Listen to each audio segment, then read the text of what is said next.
Hey folks, today I have an update on the Furniture Hack Contest, sticker mail, a recent visit to the Carmichael Workshop, and planning for my next shop project. All coming up right here, so stick around.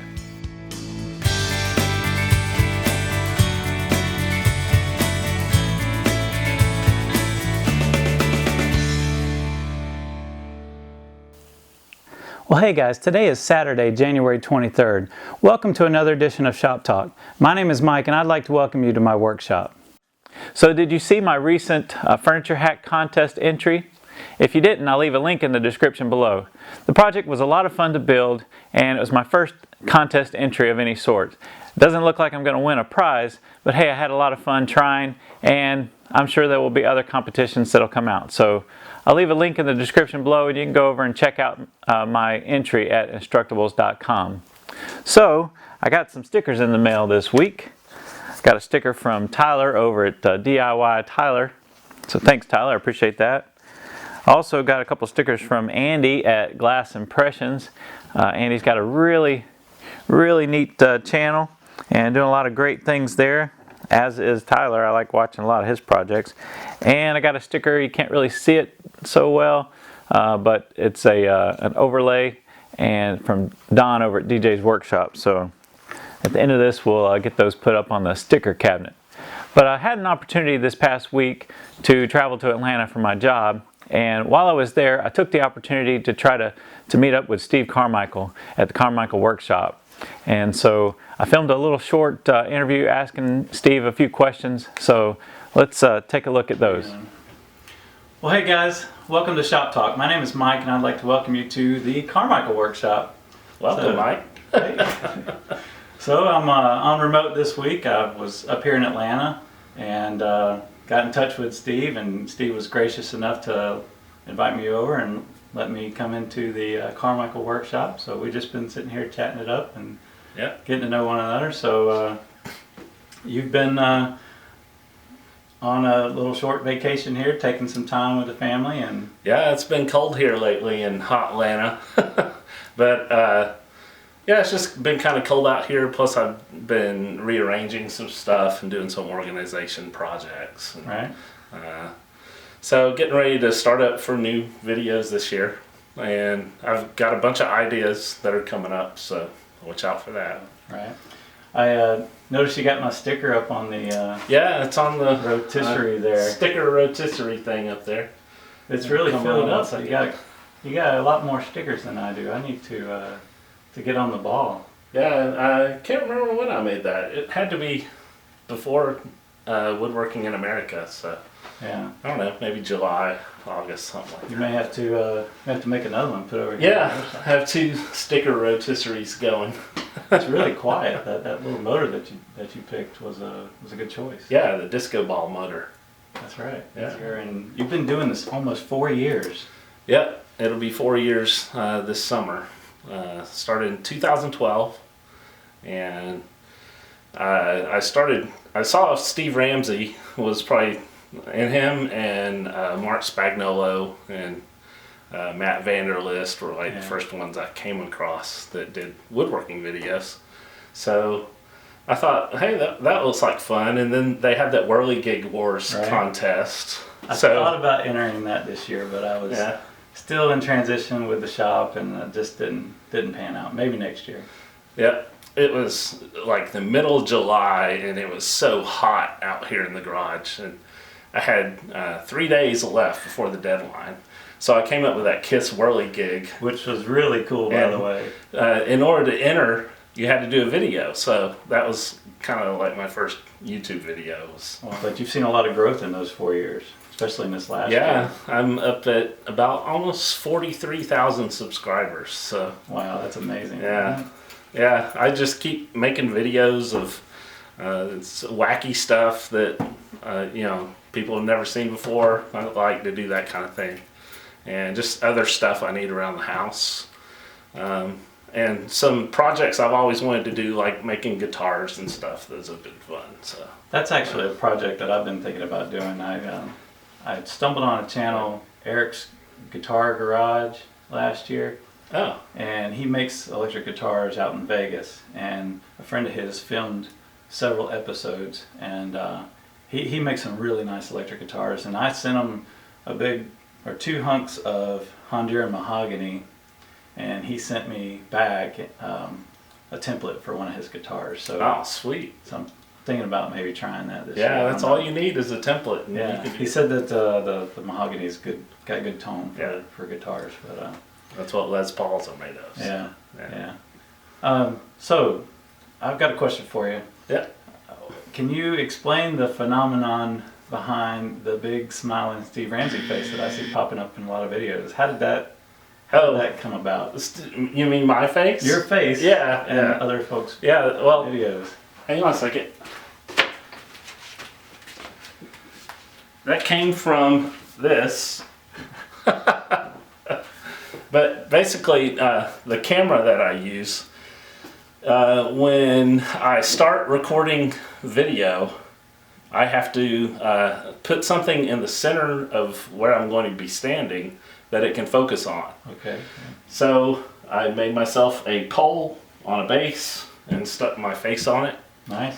So it's a good likeness of it. So like if I'm going to stand here and talk to the camera, I have to put this here and run over there and start recording and make sure it focuses on my face here, and then I move this out of the way and then I stand there. Right. And I'm in focus. So what happened was, I think I put a picture of this on Instagram or something because it's at the beginning of all my video clips, you know.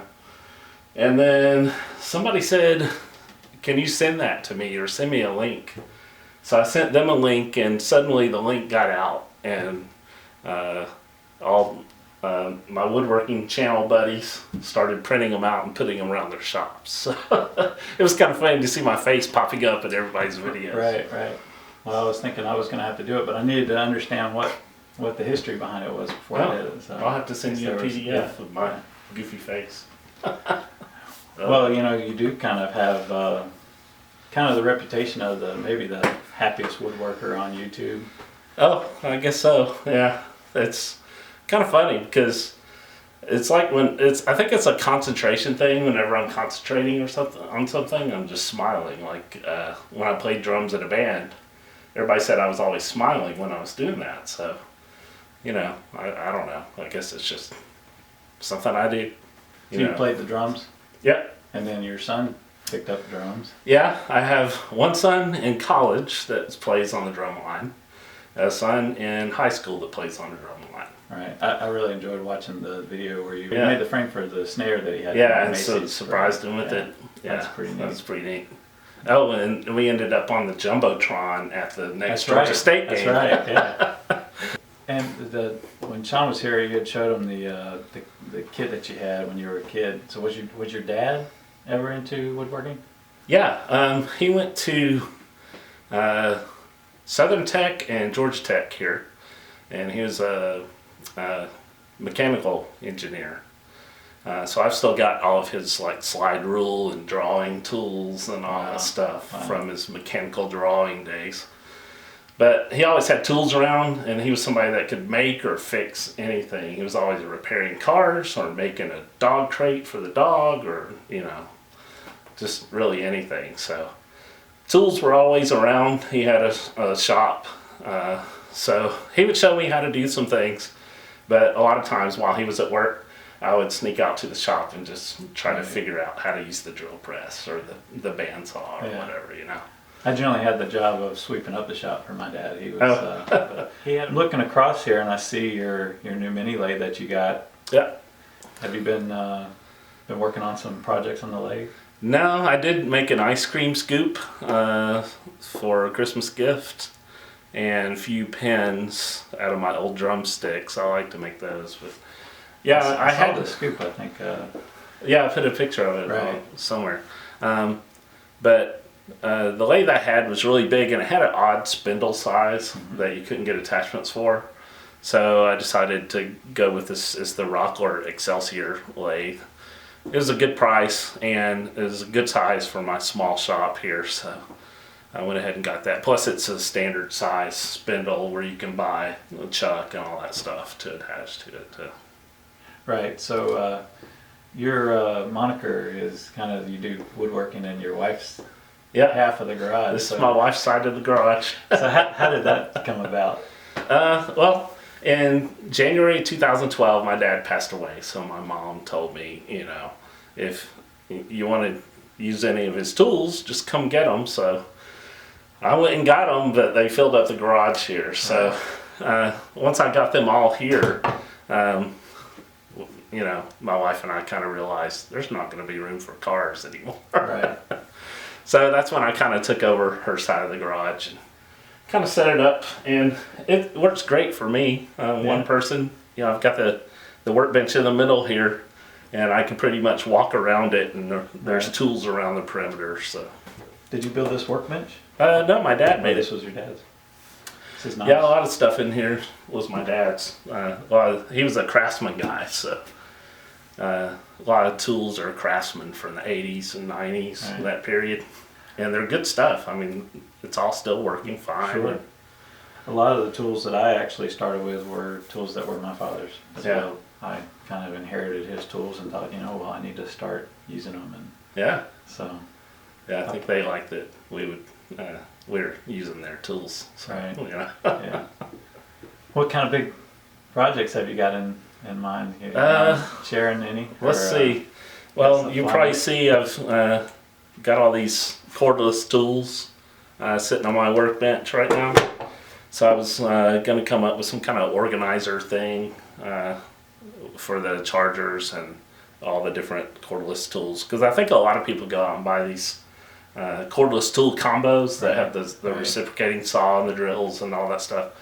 So I'm going to make kind of a big wall hanging thing for all of it to go on. So I think that's going to be kind of the theme behind a lot of my projects this year is shop projects for organization. Yeah. 'Cause I think that's at least some of the comments that I get are from folks that are trying to set up their shop, and you know they're looking for stuff like that. I know Right, that yeah. a lot of the time when I'm searching on YouTube, I'm looking for organization ideas or shop tool storage or different things like that. And so I thought that's what I'm going to do, because that's what I'm doing. I might as well film it, and if someone can benefit from that. yeah. I pretty much got to where I film everything I make. So Right. Never know. yeah, because there have been times where I thought, oh, I'm not going to film this, and then I'll finish it, and it's like, oh, I should have filmed it, and you know, I don't want to make another one just to film it. Right. Yeah. But there's other little things, like like the bandsaw I have is on stationary leg set. Mhm. So I want to make like a rolling cabinet that it can sit on. Some extra tool stands on wheels. Get everything kind of mobile where I can Right.